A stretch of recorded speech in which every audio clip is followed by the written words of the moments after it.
जय Hind everyone. Uttarakhand defence academy में आप सभी का स्वागत है।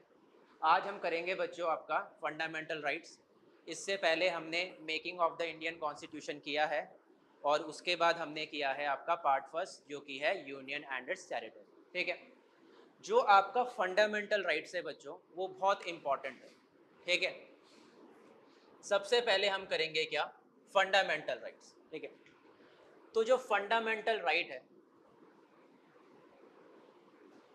ये आपका कौन से आर्टिकल में आता है बच्चों?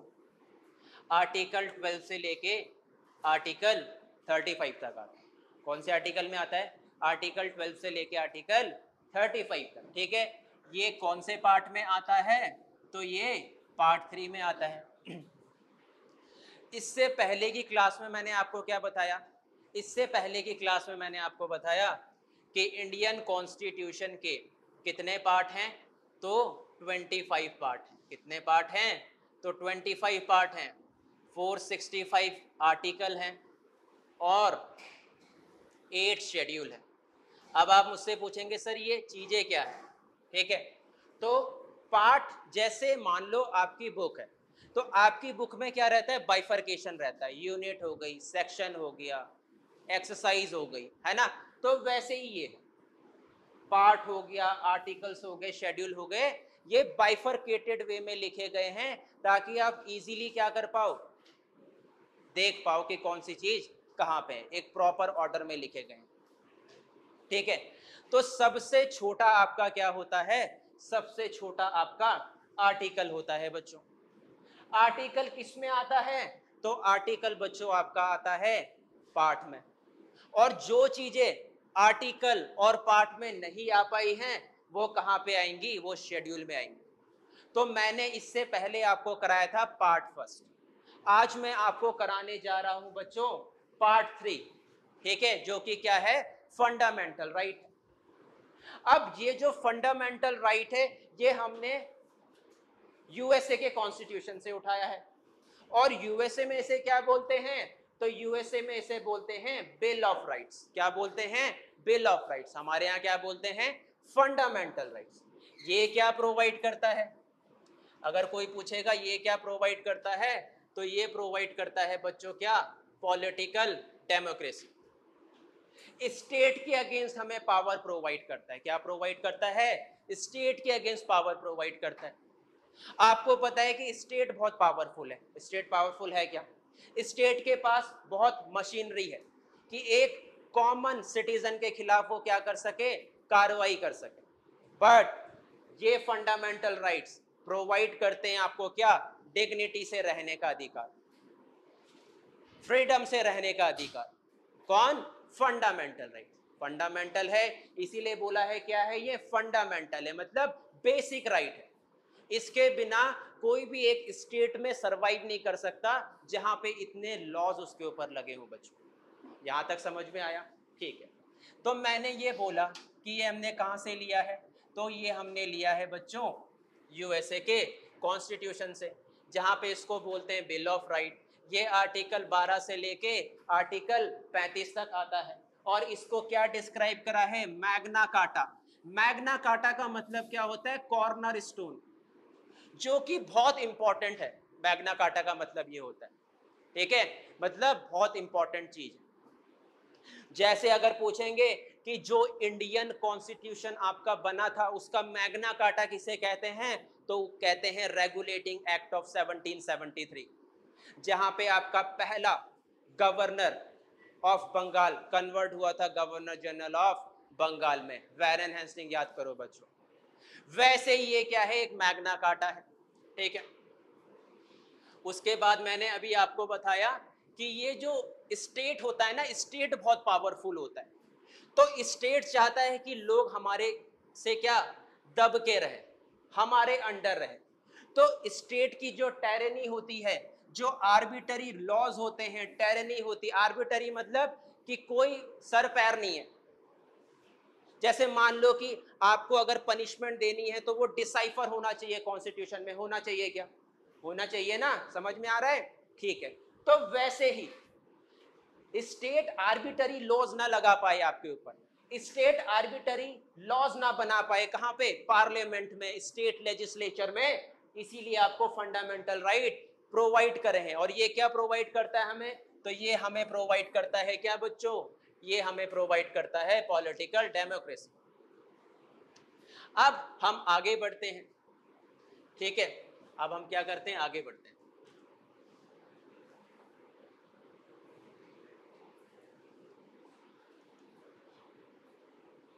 ठीक है, आगे बढ़ते हैं और हमारे पास आता है क्या बच्चों? फीचर्स क्या है फंडामेंटल राइट्स? तो फीचर्स ये है कि कुछ ये सिटीजन को अवेलेबल है, कुछ नॉन सिटीजन को अवेलेबल है। तो कुछ राइट केवल भारत के सिटीजन ही अवेल कर सकते हैं, जैसे आर्टिकल आपका 15 हो गया, आर्टिकल 16 हो गया, आर्टिकल 19 हो गया, आर्टिकल 29 हो गया और आर्टिकल 30 हो गया। ये सारे के सारे कौन एक्सरसाइज कर सकता है? भारत का नागरिक। ठीक है, तो ये आर्टिकल्स किसके लिए हैं? जो भारत का नागरिक है। और कॉन्स्टिट्यूशन के भाषा में जो बाहर का आदमी रहता है उसे क्या कहते हैं? उसे एलियन कहते हैं according to the constitution. UFO वाला एलियन नहीं है ये, ठीक है? कौन सा वाला एलियन है? जो कॉन्स्टिट्यूशन के हिसाब से हमारा सिटीजन नहीं है बच्चों, ठीक है? तो ये एलियन के लिए कौन कौन से राइट रहते हैं? आपके एलियन के लिए रहते हैं जो बाकी बचे हुए राइट है, जैसे आर्टिकल 14 हो गया, आर्टिकल 18 हो गया, आर्टिकल 19 हो गया, 20 हो गया, 21 हो गया। ये फॉरेनर्स के लिए भी अवेलेबल है, इनको फॉरेनर्स भी अवेल कर सकते हैं, but they are only for your citizen of India. ठीक है, उसके बाद मैंने आपको बता दिया, देखो, they are not absolute but qualified. Absolute नहीं है बट क्वालिफाइड है। मतलब क्या है कि मान लो कि आर्टिकल 14 है और आर्टिकल 14 क्या कहता है? Right to equality. इक्वालिटी कहता है, बट सारे लोग इक्वल है क्या? सब सेम पैसा कमाते हैं क्या? सबका सेम स्टेटस है क्या? सबकी कोई मेल डोमिनेटिंग सोसाइटी होगी, कोई फीमेल डोमिनेटिंग सोसाइटी होगी, होगी ना? तो वहां पे तो दोनों अंतर में है। तो सबके लिए ये फॉलो नहीं हो सकता, इसीलिए क्या नहीं है ये एब्सोल्यूट नहीं है, ये क्वालिफाइड है। जैसे मैं बोलूंगा आर्टिकल 19 क्या है? Right to freedom of speech and expression है, बट उसमें सर्टेन रेस्ट्रिक्शंस लग सकती हैं। लॉ एंड ऑर्डर बनाने के लिए सरकार आर्टिकल 19 को क्या कर सकती है? क्रैक डाउन कर सकती है। आर्टिकल 19 का एक सब क्लोज है कि जिसमें हम कहीं भी अपना बिजनेस कर सकते हैं, कहीं पे भी जमीन ले सकते हैं, बट ऐसा है क्या? नहीं है ना, क्योंकि सर्टेन इलाके ऐसे हैं जो कि रेस्ट्रिक्टिव है, वहां पे जाने के लिए आपको परमिट चाहिए, तो वहां पे जमीन कैसे ले लोगे? तो यही कहना चाह रहे हैं वो कि सर्टेन राइट्स क्या हैं? एब्सोल्यूट नहीं है बट क्वालिफाइड है। समझ में आया? अब आगे बढ़ेंगे। आर्बिटरी मैंने बताया, स्टेट का जो आर्बिटरी एक्शन है उसके अगेंस्ट हमें राइट है। जो स्टेट का कैसा एक्शन है? आर्बिटरी एक्शन है, उसके अगेंस्ट हमको ये राइट प्रोवाइड करता है। Some of them are negative in character. कुछ क्या है? नेगेटिव इन कैरेक्टर है। मतलब जैसे आर्टिकल 16 है, आर्टिकल 16 बोलता है कि सबको इक्वालिटी है, किसमें? पब्लिक एम्प्लॉयमेंट में। बट ऐसा है क्या? नहीं है, क्योंकि 50% ऑफ द सीट तो रिजर्व हो जाती है। तो ये नेगेटिव कॉनोटेशन दे रही है ना। आर्टिकल 14 से लेके आर्टिकल 18 बता रहा है क्या? Right to equality, but connotation कैसा है? नेगेटिव है। तो सर्टेन राइट्स आपको कैसे देखने को मिलेंगे बच्चों? ये नेगेटिव इन कैरेक्टर देखने को मिलेंगे। यहां तक समझ में आया? ठीक है, अब हम आगे बढ़ते हैं और क्या देखते हैं? आगे देखते हैं हम कि ये कैसे हैं? जस्टिशिएबल इन नेचर है, मतलब इसकी आपको रेमेडी मिलेगी। अगर आर्टिकल 19 एबॉलिशन ऑफ अनटचेबिलिटी कोई वॉयलेट करता है तो उसके अगेंस्ट प्यूनिटिव पनिशमेंट है। ठीक है, आर्टिकल 15 कोई डिस्क्रिमिनेशन करता है on the basis of caste, creed, sex, place of birth and residence, तो आपको क्या मिलेगा? आपको रेमेडी मिलेगी। तो they are justiciable in nature, इनके अगेंस्ट आपकी कार्रवाई होगी और आपको जस्टिस मिलेगा बच्चों। ठीक है, दे आर नॉट सैक्रोसेंट और परमानेंट, मतलब कुछ भी चीजें जो फंडामेंटल राइट में लिखी हुई हैं वो ब्लैक एंड व्हाइट नहीं है, उसमें चेंजेस हो सकते हैं। तो परमानेंट नहीं है, ना ही सैंक्रोसेंट है। सैंक्रोसेंट मतलब जैसे कोई रिलीजन होता है तो सेक्रेट होता है ना वो चीज, उसको आप चेंज नहीं कर सकते, तो वही बोलना चाह रहा है। तो आर्टिकल 14 से लेके हम आर्टिकल 32 तक चेंज कर सकते हैं या फिर 35 तक, बट वो बेसिक स्ट्रक्चर को हार्म नहीं करने चाहिए।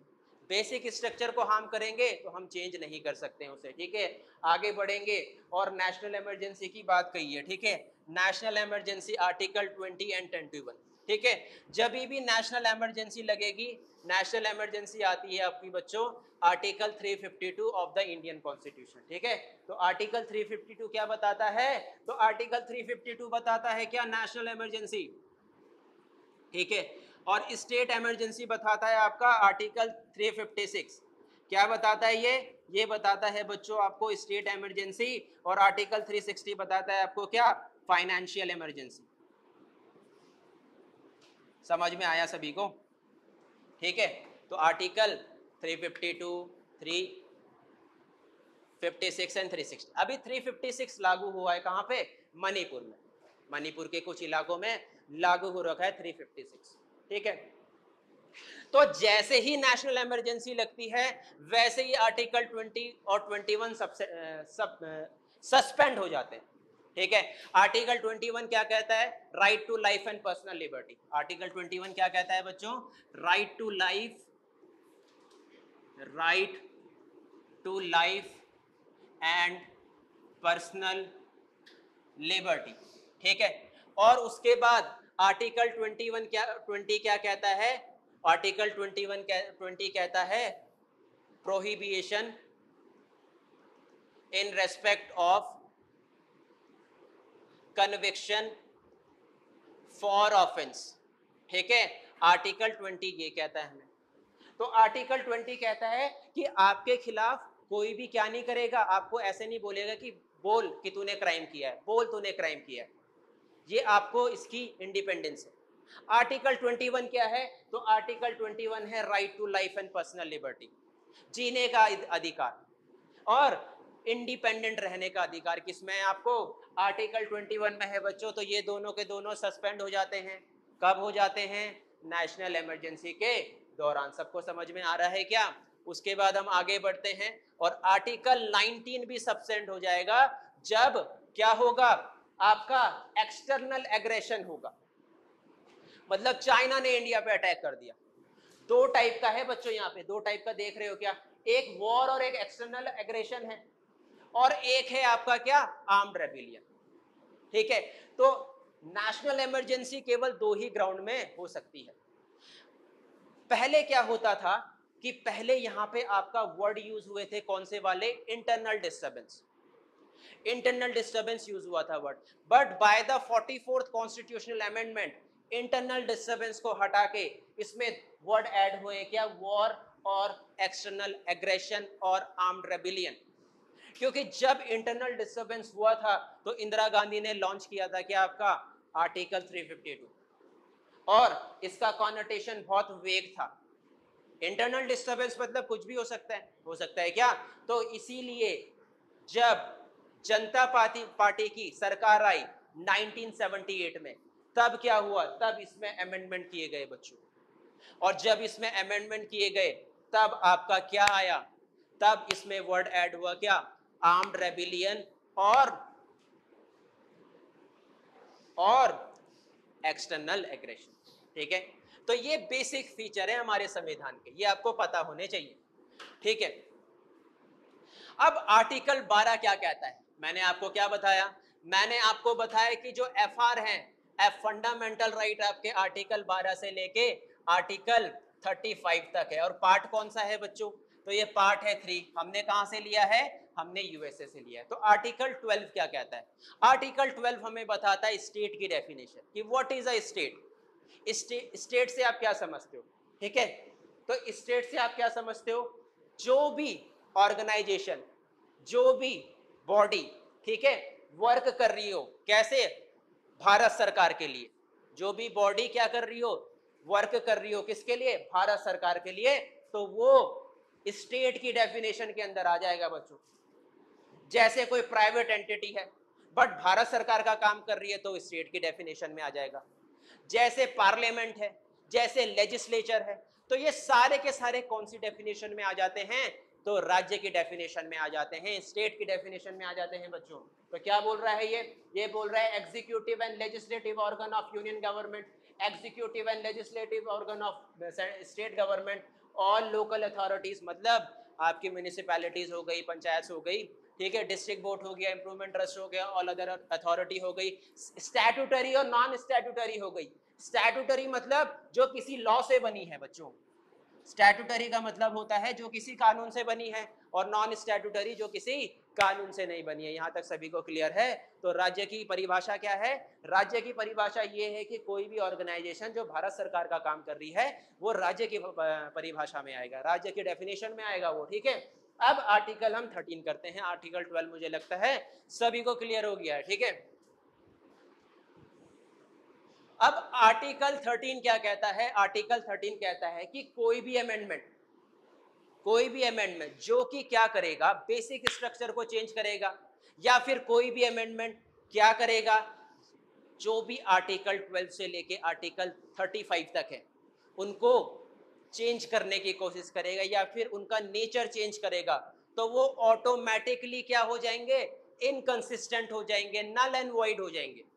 तो आर्टिकल 13 क्या कहता है कि कोई भी चीज, कोई भी अमेंडमेंट भारत सरकार के द्वारा पार्ट 3 में किया जाता है और वो बेसिक स्ट्रक्चर को चेंज करता है या फिर वो इसका नेचर चेंज करता है, तो वो ऑटोमेटिकली क्या हो जाएगा? नल एंड वॉइड हो जाएगा। तो यही कह रहा है केशवानंदा भारती केस याद करो बच्चों, जो कि 1973 में बोला गया था। क्या बोला था?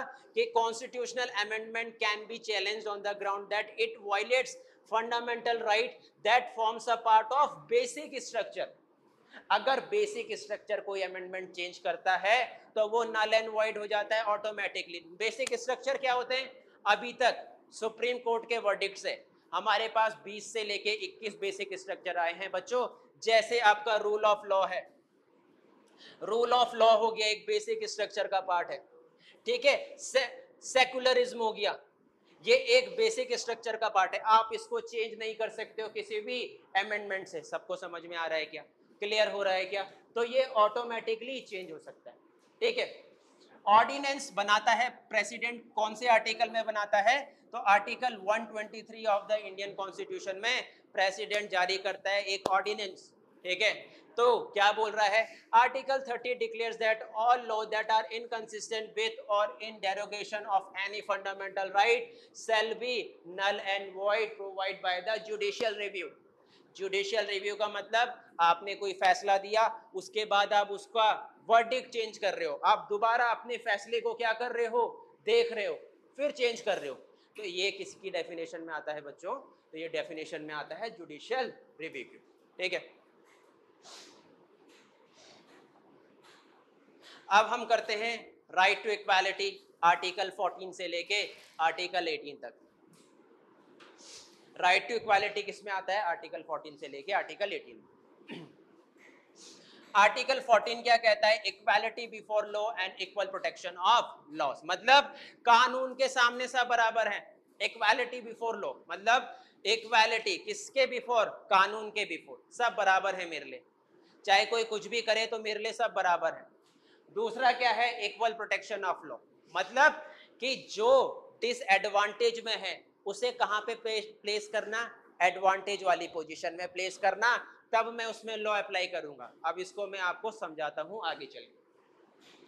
तो जो आपका इक्वालिटी बिफोर लॉ है ना बच्चों, ये एक ब्रिटिश कॉन्सेप्ट है और ये नेगेटिव कॉन्सेप्ट है। कौन सा? Equality before law. Negative concept कैसे हुआ? मान लो कि एक गरीब तबका है और एक अमीर तबका है, ठीक है। अब कानूनी जो कार्रवाई हुई दोनों में सेम हो गई, ठीक है। अब जो गरीब तबका है आपका, वो तो पैसे जुटा नहीं पाएगा ना कि एक लीगल लड़ाई लड़ने के लिए अमीर तबके के साथ जुड़ा पाएगा क्या? बट आर्टिकल 14 का जो पहला वाला प्रोविजन है वो ये कहता है कि इक्वालिटी बिफोर लॉ, सारे बराबर हैं लॉ की नजरों में, तो वो तो डे में रह गया। तो ये नेगेटिव कॉनोटेशन दे रहा है यहाँ पे, ठीक है।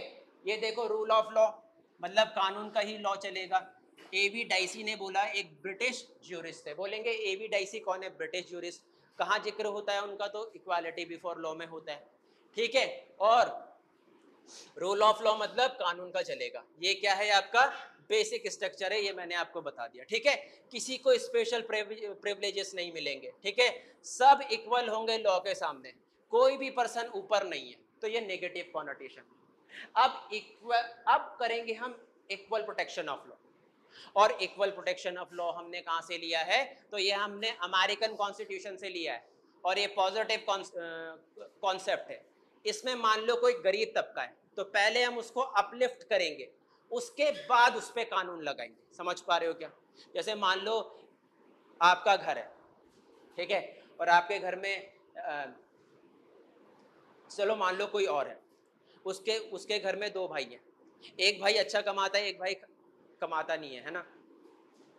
तो जो भाई कमाता नहीं है, अगर हम उसको सिमिलर वे में ट्रीट करें तो वो गरीब का गरीब ही रह जाएगा क्या?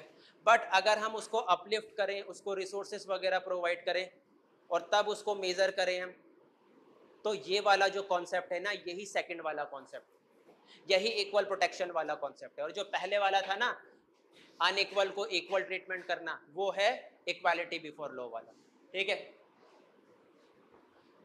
समझ पा रहे हो? तो दूसरा वाला पॉजिटिव कॉन्सेप्ट है, अमेरिकन कॉन्स्टिट्यूशन से हमने लिया है। तो क्या बोल रहा है? Like should be treated alike, ठीक है।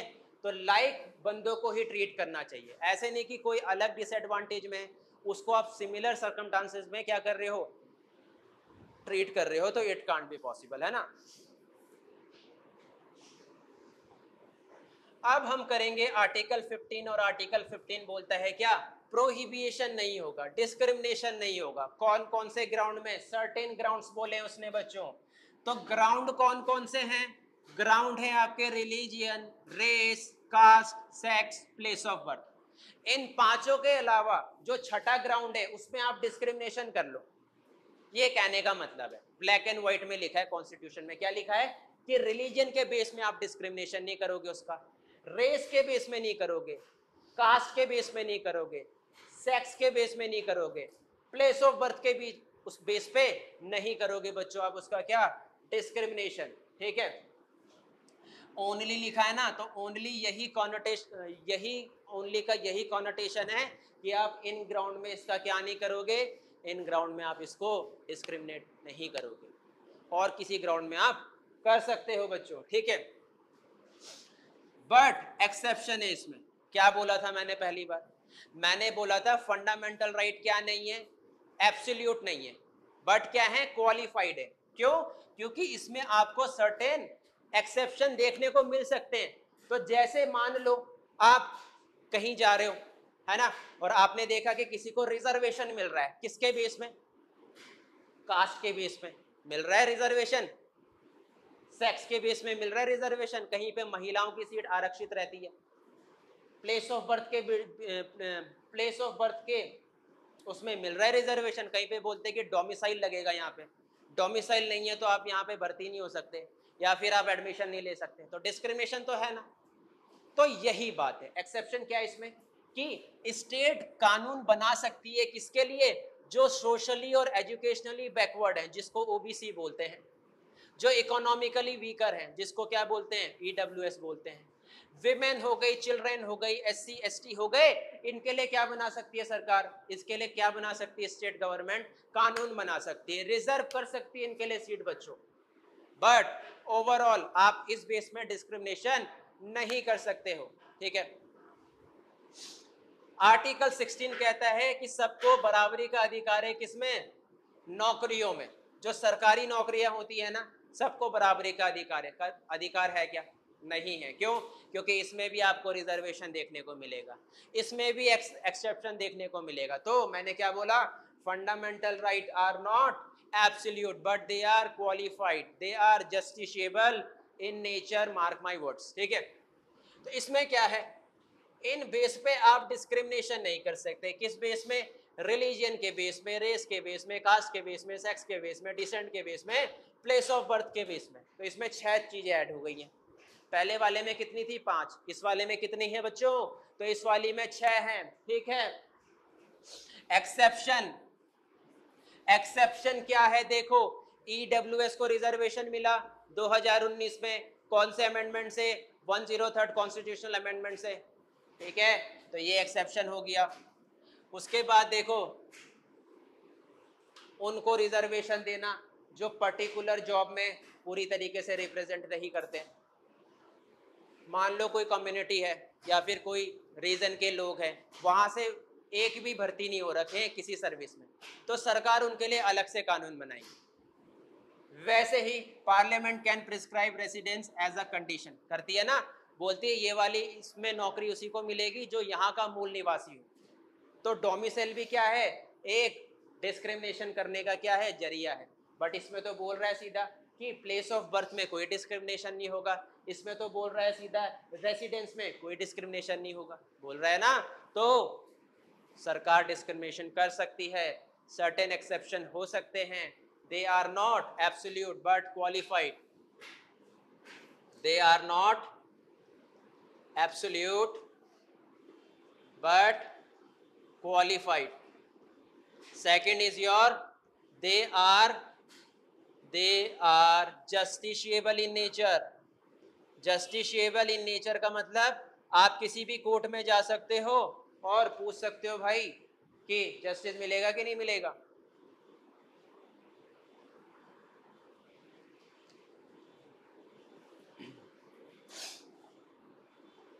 अब आर्टिकल 17 करते हैं हम, और आर्टिकल 17 हमें क्या बात बताता है, आर्टिकल 17 हमें बताता है अबॉलिशन ऑफ अनटचेबिलिटी। अनटचेबिलिटी के विरुद्ध क्या, एबॉलिशन, ठीक है। अब देखो आपने देखा होगा कि हमारे वैदिक पीरियड में क्या आए थे, वर्ण आए थे, लेटर वैदिक में आए थे। ऋग्वेद में मेंशन्ड है 10वें अध्याय में 10वें मंडल में क्या मेंशन्ड है कि हमारे यहाँ 4 वर्ण हैं। सबसे ऊपर ब्राह्मण, उससे नीचे क्या, उससे नीचे क्या क्षत्रिय, उससे नीचे वैश्य, सबसे नीचे शूद्र, और उसके बाद कौन आते थे, उसके बाद अनटचेबल्स आते थे। तो जैसे हमारा संविधान बना, फादर ऑफ इंडियन कॉन्स्टिट्यूशन किसको बोलते हैं, बी आर अम्बेडकर को बोलते हैं बच्चों। और उन्होंने बहुत कानून बनाए हैं टू अपलिफ्ट द SC/ST और the person who are in a position of disadvantage in our society, ठीक है। तो देखो क्या बनाया कानून 17 में कि आप अनटचेबल जो वर्ड है वो यूज नहीं करोगे कभी भी किसी इंडिविजुअल के विरुद्ध, ठीक है। करोगे तो आपके अगेंस्ट क्या होगी, कार्रवाई होगी, चाहे आप एक प्राइवेट इंडिविजुअल ही क्यों नहीं हो। मतलब जैसे मान लो कुछ काम हो गया गलत, तो मोस्ट ऑफ द क्या होता है, मोस्ट ऑफ द केसेस में सरकारी जो संस्थान है वो फंसती है। बट इसमें क्या होगा, इसमें प्राइवेट संस्थान भी आपकी क्या होंगी, बाध्य हैं जवाब देने के। उसके बाद आर्टिकल 18 क्या कहता है, आर्टिकल 18 कहता है एबॉल्यूशन ऑफ टाइटल्स।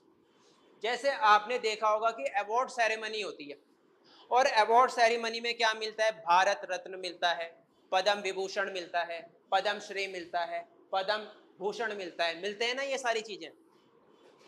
तो जब ये सारी चीजें मिलती हैं तो आप अपने नाम के आगे नहीं लगा सकते हो कि भारत रत्न देश, पद्म विभूषण देश, पद्म श्री देश, ये अलाउड नहीं है। और अगर आप लगाते हो तो आपके खिलाफ कानूनी कार्रवाई होगी आर्टिकल 18 के अंदर, ठीक है। बट कौन कौन से हम टाइटल्स लगा सकते हैं, जैसे कोई मिलिट्री टाइटल मिला हो, जैसे किसी को कर्नल की रैंक मिली है, किसी को ब्रिगेडियर की रैंक मिली है, तो वो लगा सकता है प्राइवेट में भी। दूसरा एकेडमिक्स वाले, जैसे डॉक्टर मिलती है ना, जो PhD करते हैं उनको डॉक्टर की रैंक मिलती है, तो वो लगा सकते हैं। एकेडमिक्स और मिलिट्री वाले टाइटल्स आप लगा सकते हो, बट ये वाले टाइटल्स आप नहीं लगा सकते हो जो मैंने आपको बताया। यही वो कहना चाह रहा है बच्चों। और अगर मान लो फ्रांस की गवर्नमेंट आपको कोई अवार्ड दे रही है, रशिया की गवर्नमेंट आपको कोई अवार्ड दे रही है, तो आपको राष्ट्रपति से पूछ के जाना पड़ेगा। अगर आप राष्ट्रपति से पूछ के नहीं जाओगे तो वो आपका अवार्ड माना नहीं जाएगा, ठीक है। आपके अगेंस्ट कार्रवाई भी हो सकती है इसमें। तो राष्ट्रपति का consent is important if you are receiving the award from any foreign country, clear. तो हमने अभी तक क्या करा बच्चों, हमने अभी तक कर दिए आपके 5 आर्टिकल्स। कौन कौन से करें, article 14 right to equality, equality before law, equal protection of law. Article 15 prohibition of discrimination, article 16 public employment, article 17 untouchability, article 18 titles. अब हम चलते हैं नेक्स्ट आर्टिकल में, नेक्स्ट पार्ट में, सॉरी आर्टिकल नहीं बोलना चाहिए, पार्ट बोलना चाहिए। नेक्स्ट पार्ट में हम चलते हैं और हमारे पास आता है कौन सा पार्ट, राइट टू फ्रीडम बच्चों। और ये राइट टू फ्रीडम कौन से आर्टिकल में आता है, तो ये राइट टू फ्रीडम बच्चों आता है आपके आर्टिकल 19 से लेके article 22 of the Indian constitution. Article 19 क्या कहता है, article 19 right to life, article 19 provide करता है क्या, freedom of speech and expression बच्चों। और 19 के भी 6 पार्ट है। Freedom of speech and expression पहला पार्ट। दूसरा पार्ट क्या है, असेंबल पीसफुली विदाउट आर्म्स। तीसरा पार्ट क्या है, टू फॉर्म एसोसिएशन, यूनियंस और कोऑपरेटिव सोसाइटी। फोर्थ क्या है, move freely through out the India. Fifth part क्या है, right to reside and settle. Six part क्या है, right to practise any profession.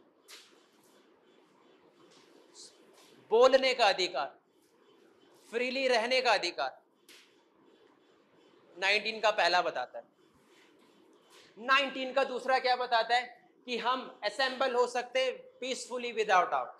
तो आपने देखा होगा बड़े बड़े नेता धरना प्रदर्शन करते हैं, क्या करते हैं, तो वो पीसफुली क्या हो सकते हैं, असेंबल हो सकते हैं।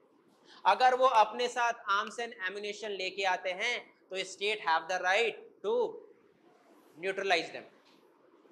आर्टिकल 19 का थर्ड पार्ट क्या कहता है कि हम एसोसिएशन फॉर्म कर सकते हैं, यूनियन फॉर्म कर सकते हैं, कोऑपरेटिव सोसाइटी फॉर्म कर सकते हैं, बट मिलिट्री वाले पर्सनल फॉर्म नहीं कर सकते। ठीक है, तो मिलिट्री वाले पर्सनल्स जो ऑन ड्यूटी है वो फॉर्म नहीं कर सकते union, associations and cooperative society. आपके पुलिस पर्सनल्स नहीं कर सकते हैं, आपके सीएपीएफ वाले फॉर्म नहीं कर सकते हैं, क्या ये सारी चीजें। तो ये उनके लिए अवेलेबल नहीं है जिनके पास ड्रेस है। फोर्थ वाला क्या कहता है कि हम इंडिया की किसी भी टेरिटरी के अंदर क्या कर सकते हैं, मूव कर सकते हैं। चाहे मुझे कश्मीर जाना हो, चाहे मुझे कहीं भी जाना हो, मैं घूम सकता हूं इंडिया के अंदर पीसफुली। फिफ्थ वाला क्या कहता है कि मैं कहीं भी रह सकता हूं। और सिक्स्थ वाला क्या करता है, कहता है कि मैं कहीं भी कुछ भी प्रोफेशन कर सकता हूं। बट बच्चों इसमें रीजनेबल रेस्ट्रिक्शंस हैं, रीजनेबल रेस्ट्रिक्शंस। मान लो कि स्कूल, कहीं पे स्कूल है और आपने खोल दिए लिक्वर की दुकान या फिर वाइन की दुकान, तो वहां पे क्या होगा, पब्लिक न्यूसेंस होगा क्या, पीस एंड हार्मनी को डिस्टर्बेंस कर रहा है क्या, तो रीजनेबल रेस्ट्रिक्शन लग सकते हैं। सरकार ने बोला है कि आप इस इलाके में नहीं आओगे, ये इलाका क्या है, मिलिट्री जोन के अंदर आता है, या फिर ये इलाका क्या है, ये important strategic point of view है ना, तो यहाँ पे अलाउड नहीं है कॉमन सिटीजन। आप जाओगे तो आपको अगेंस्ट कार्रवाई हो सकती है, क्योंकि स्टेट पुट कर सकती है बच्चों क्या, रीजनेबल रेस्ट्रिक्शंस। समझ में आ गया, सभी को क्लियर हो गया क्या, ठीक है। उसके बाद हम आगे बढ़ते हैं और आगे हम करते हैं क्या, आर्टिकल 20।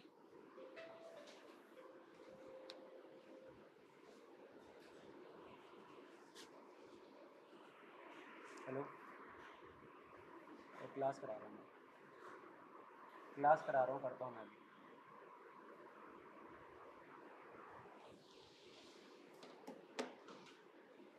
अब देखो बच्चों, नेक्स्ट आर्टिकल 20। आर्टिकल 20 क्या कहता है, protection in respect of conviction for offence. Protection किसके अगेंस्ट, कन्विक्शन के अगेंस्ट। मान लो आपने वो काम करा ही नहीं है, पर पुलिस वाले बोल रहे कि मान तूने ये काम किया है, बोल तूने मर्डर किया है, बोल तूने ये काम किया है, तो आपको आर्टिकल 20 के अंदर क्या मिलेगी, प्रोटेक्शन मिलेगी कि आप अपने खिलाफ गवाही ना दो। इस चीज की प्रोटेक्शन है, क्योंकि पुलिस वालों के पास अगर आप जाओगे तो उनके पास हर एक क्या है, मशीन है, वो जिन मुर्दे आदमी से भी गवाही दिलवा देते हैं, है ना, तो जिंदे से तो क्या ही करेंगे। तो कॉन्स्टिट्यूशन ने प्रोवाइड किया है क्या आपको राइट, किसके अगेंस्ट, सेल्फ इंक्रीमेशन के अगेंस्ट, कि आप अपने खिलाफ ही क्या ना करो, गवाही ना करो। ठीक है, सबसे पहले इसमें क्या है, नो एक्स फैक्टो लॉ। मतलब क्या है कि जब तक आपने लॉ को वायलेट ना करा हो तब तक आपके खिलाफ कार्रवाई नहीं हो सकती है, ठीक है। अगर आपने लॉ को वायलेट किया है तो सरकार कार्रवाई करेगी, पुलिस वाले आपको पकड़ के जेल में ले जाएंगे, बट आपने लॉ वायलेट नहीं करा है तो नहीं ले जाएंगे। क्लियर हो रहा है क्या? और उसके बाद दूसरा क्या है, नो डबल जियोपार्डी, मतलब आपको ही दोबारा एक ही लॉ ब्रेक करने के सजा नहीं मिलेगी। मतलब एक लॉ आपने ब्रेक करा तो आपको दोबारा सजा नहीं मिलेगी उसकी, एक सजा की, एक लॉ ब्रेक करने की एक ही सजा है, ठीक है। तीसरा, नो सेल्फ इंक्रीमेशन, मतलब आप अपने खिलाफ गवाही नहीं दोगे, बट पुलिस वालों के साथ आपको क्या करना पड़ेगा, कोऑपरेट करना पड़ेगा। जैसे मान लो आपके वो ब्लड सैंपल्स ले रहे हैं, फिंगरप्रिंट्स ले रहे हैं, आपका साइनिंग वगैरह करवा रहे हैं डॉक्यूमेंट में, तो वो सब चीजें आपको करनी पड़ेगी, बट आप अपने खिलाफ गवाही नहीं दे सकते हो। तो ये आता है आर्टिकल 20 के अंदर, और ये प्रोवाइड करता है आपको राइट्स। कौन कौन से? No double jeopardy, no ex facto law, no self incrimination. आगे बढ़ते हैं और आता है आर्टिकल 21, सबसे इंपॉर्टेंट आर्टिकल है बच्चों। ये पार्ट है किसका? Basic structure of the Indian constitution का। किसका पार्ट है ये? तो ये पार्ट है किसका? बेसिक स्ट्रक्चर का बच्चों। और ये बेसिक स्ट्रक्चर का किसका? भारत के संविधान का। भारत का संविधान का ये क्या है? बेसिक स्ट्रक्चर है। Right to life and personal liberty, कोई भी इसको छीन नहीं सकता, कोई भी इसमें अमेंडमेंट नहीं कर सकता है बच्चों। तो हमें किसका अधिकार है? जीने का अधिकार है, पर्सनल लिबर्टी का अधिकार है। बोलेंगे मेनका गांधी केस किससे रिलेटेड है? जो 1978 में हुआ था, तो मेनका गांधी केस इसी से रिलेटेड है, ठीक है। और मेनका गांधी केस में क्या वर्डिक्ट आया था? वर्डिक्ट ये आया था कि सबको right to life and personal liberty का क्या है? अधिकार है। और ये किसके अंदर आया था? ये ड्यू प्रोसेस ऑफ लॉ के अंदर आया था। भारत में चलता है क्या? Procedure establish by law. और यूएसए में चलता है क्या? Due process of law. Bharat में जो चलता है प्रोसीजर एस्टैब्लिश बाय लॉ, मतलब भारत में देखा जाता है अच्छा पूरे सारे के सारे नियम फॉलो करे हैं तो कार्रवाई होगी। यूएसए में क्या देखा जाता है? ड्यू प्रोसेस, मतलब हर एक कंडीशन के लिए लॉ चेंज होता है, क्योंकि सबके क्या है, सर्कमस्टांसेस अलग रहेंगे, सबकी कंडीशंस अलग रहेगी। ड्यू प्रोसेस उसे कहते हैं। और प्रोसीजर एस्टैब्लिश बाय लॉ मतलब जो लॉ ने प्रोसीजर एस्टैब्लिश किया है ना, वो हमने अगर फॉलो किया है तो सही है। समझ आ गया? तो जो ड्यू प्रोसेस ऑफ लॉ है वो अमेरिकन एक्सप्रेशन है, और ये बड़ा कॉनोटेशन देता है in comparison with the procedure establish by law, ठीक है। तो राइट टू मैरी आपको आर्टिकल 21 के ही अंदर आता है। Right to life and personal liberty आपके आर्टिकल 21 के अंदर आता है। राइट टू इंटरनेट आपका आर्टिकल 21 के अंदर आता है। तो ये सारे के सारे राइट आपके किसके अंदर आते हैं? 21 के अंदर। राइट टू हैव, मतलब आपको पॉल्यूशन फ्री एनवायरनमेंट में रहने का अधिकार भी आर्टिकल 21 में ही देता है।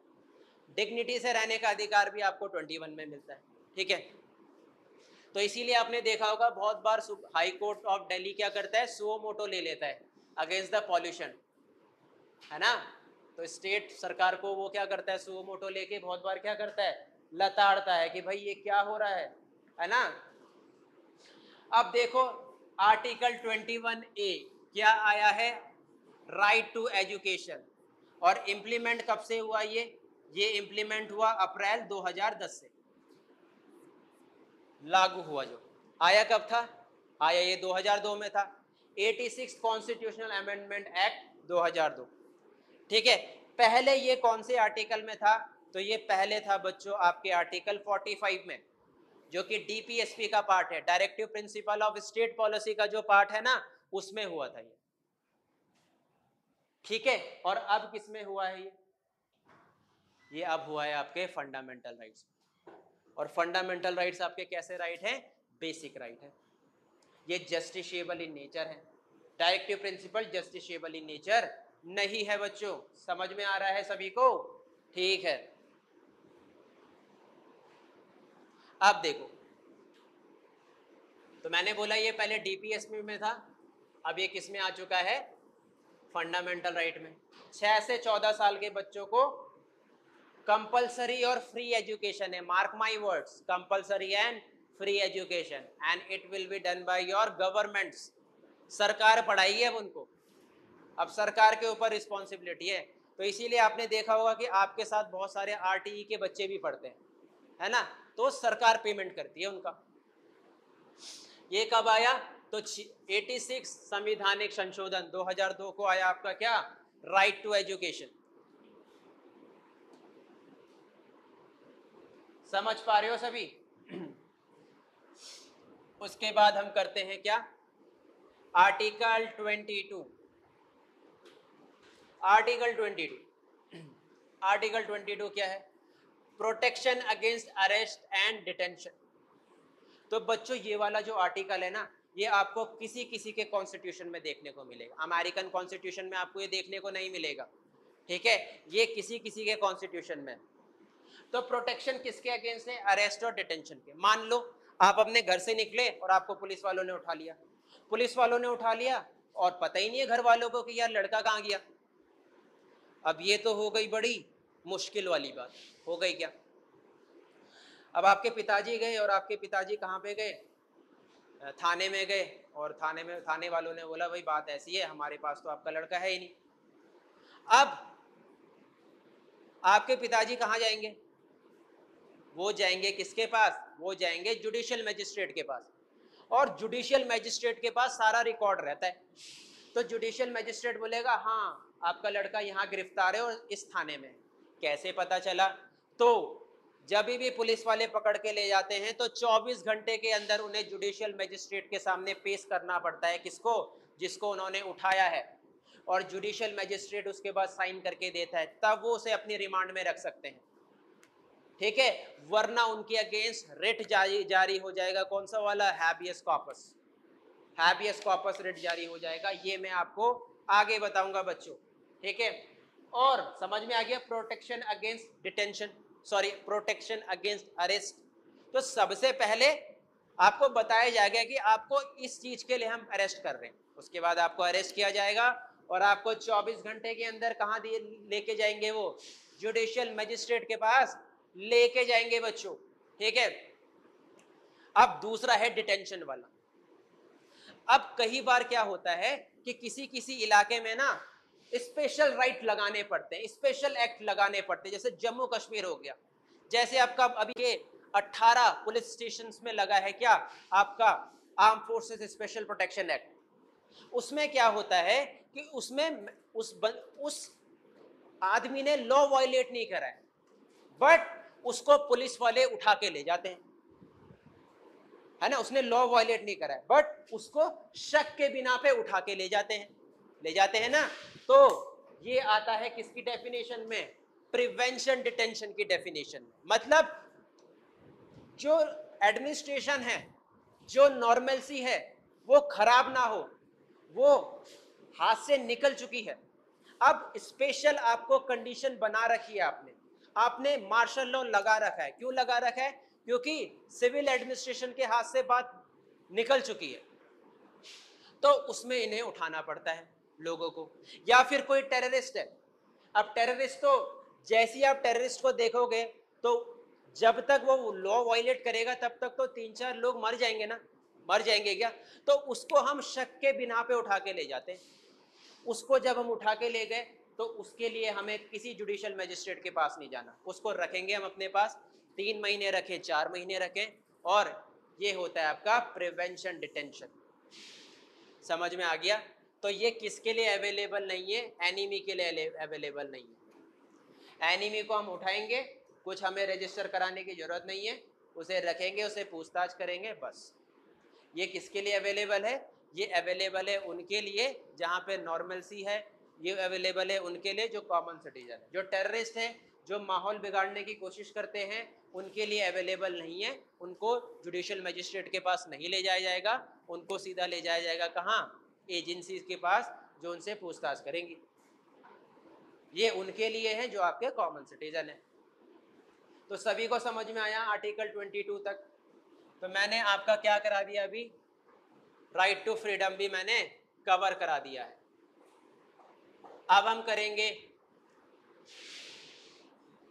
राइट अगेंस्ट एक्सप्लॉइटेशन,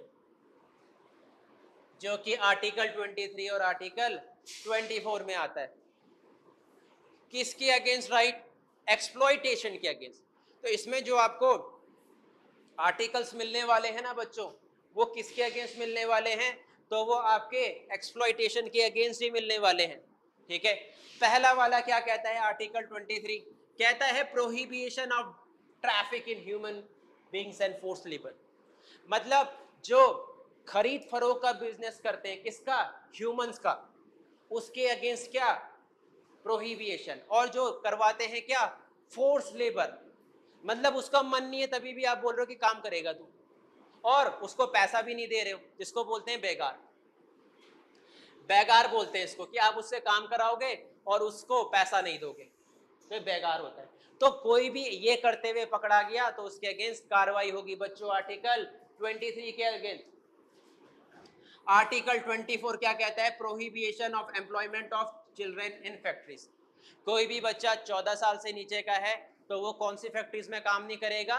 जो हार्मफुल फैक्ट्रीज है, वहां पे उसको काम करने की इजाजत नहीं है, आर्टिकल 24 के अगेंस्ट। उससे पहले कर सकते हैं किसी दुकान वकान में, ठीक है। तो मुझे लगता है यहां तक आप सभी को समझ में आया होगा। इसके आगे हम करेंगे कल। जय हिंद बच्चों।